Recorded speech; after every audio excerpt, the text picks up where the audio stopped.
My guest today is Rustin Wright, a North Texas father who recently won an appeal from the Second Court of Appeals in Fort Worth, which found that a Parker County judge did not have jurisdiction over his case. Before we talk about that big win, summarize your experience in the family court system. You've kind of been all over North Texas. The case originated out of Lamar County in the 6th District Court, and Aiden's mother sued me beginning when he was 1 month old.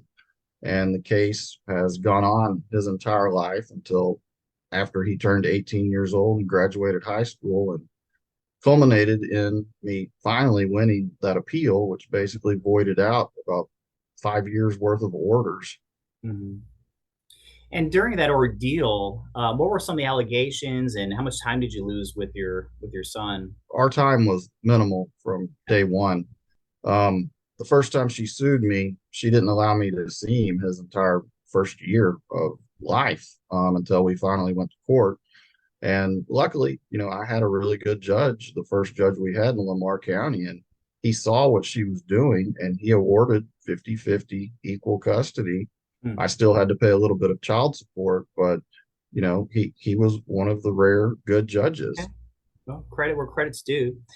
And what does this Second Court of Appeals ruling mean to you? I think you don't have to pay attorney's fees. Give us the whole summary of the award. It basically voided out everything. So Everything. I know that Judge Quisenberry gets a bad rap because of all the dastardly things he did, for those 5 years. Hmm. But he would have never been able to do that had the judge, Will Baird, in Lamar County not issued orders while the case was removed to federal court and then transfer the case to Parker County.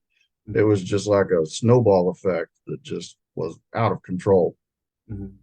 And one of your arguments in the appeal was that Graham Quisenberry, who's in Parker County, made several rulings without having jurisdiction over your case. And did you notify the judge during hearings of this fact?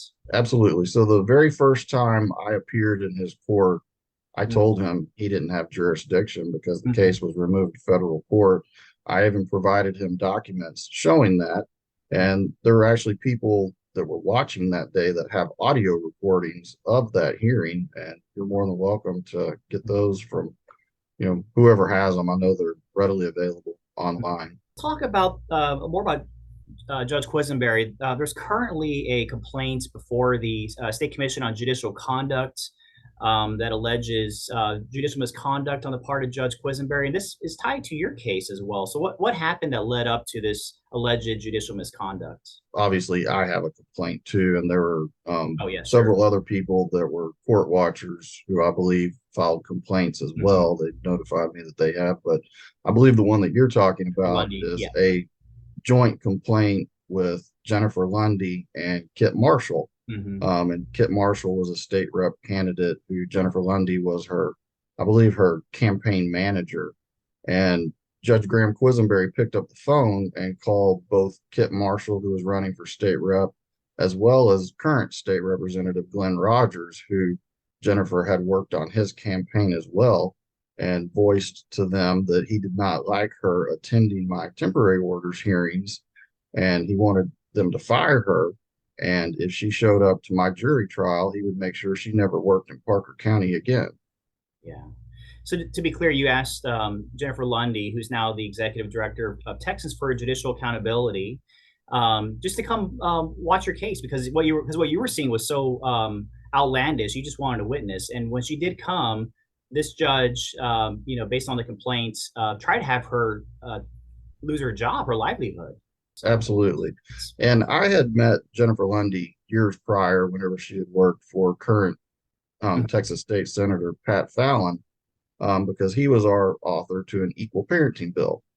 Then she also worked for State Senator Drew Springer.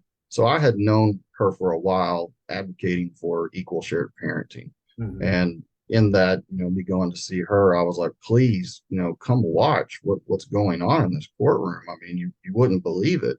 And I kind of sent her, she would say, in the direction that eventually led to her founding this nonprofit, Texans for Judicial Accountability. So a lot of things have come out of this case. I know it was really frustrating at first, but you've had this appeal win. You've had Jennifer Lundy, come on as a supporter of this parental rights movement.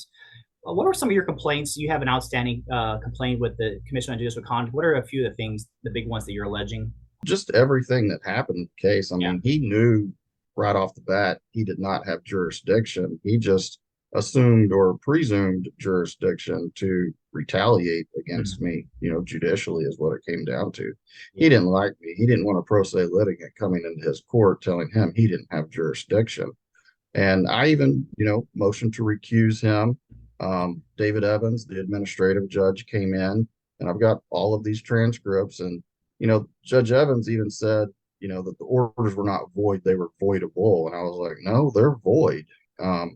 So, I Mhm. mean, even David Evans knew what was going on. And even after I, retained a couple of other attorneys and eventually got Ben Beveridge, who is the attorney that tried the case, to the jury as well as the appeal, before the trial began, went into a side room with Judge Quisenberry and the opposing counsel.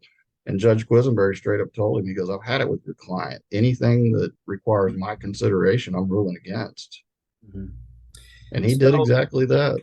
I want to talk about a potential lawsuit. So you didn't have jurisdiction, and this the appeal ruling makes that a clear and an official. So that opens up the gate for you to file a lawsuit against this Judge Quisenberry. I believe so. I would have to research that and have lawyers research it. But from my understanding, the only way you can sue a judge is if they act without jurisdiction. And I have two judges that clearly acted without jurisdiction, and they knew exactly what they were doing. I mean, so I removed my case to federal court with the civil rights removal, Mhm. which is 28 USC 1443.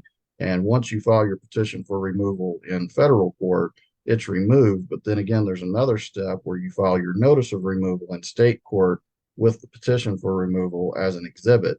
And all of these, processes had taken place. So these clerks and judges were fully aware that they Mhm. did not have jurisdiction, and they moved forward anyway. These rulings won't make up for the lost years with your son, and I'm happy to say that your son, since he aged out, you have a good relationship. He's with you right now, and you're able to rebuild that relationship. I want to make sure people understand that.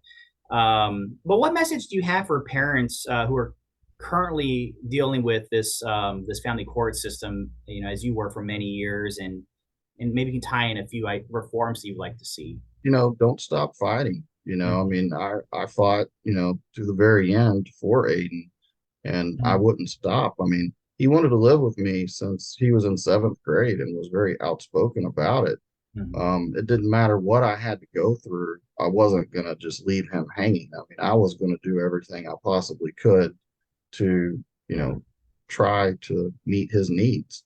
It was just kind of amazing that his mother would fight it so much, and even that the court system would allow her to get away with it. Well, Rustin, we're glad that you're reunited with your son, largely because the family courts are no longer able to meddle with your relationship. So we hope folks, have better luck and they're able to get through this, before their children age out. But we appreciate everything you're doing. You're an advocate for reforms, and we know you help with Texas for judicial accountability and all that stuff. And you're going to keep helping these parents out. So we appreciate everything you do, and thanks for your time today. Yep. Thank you, Eddie. Thanks, Rustin.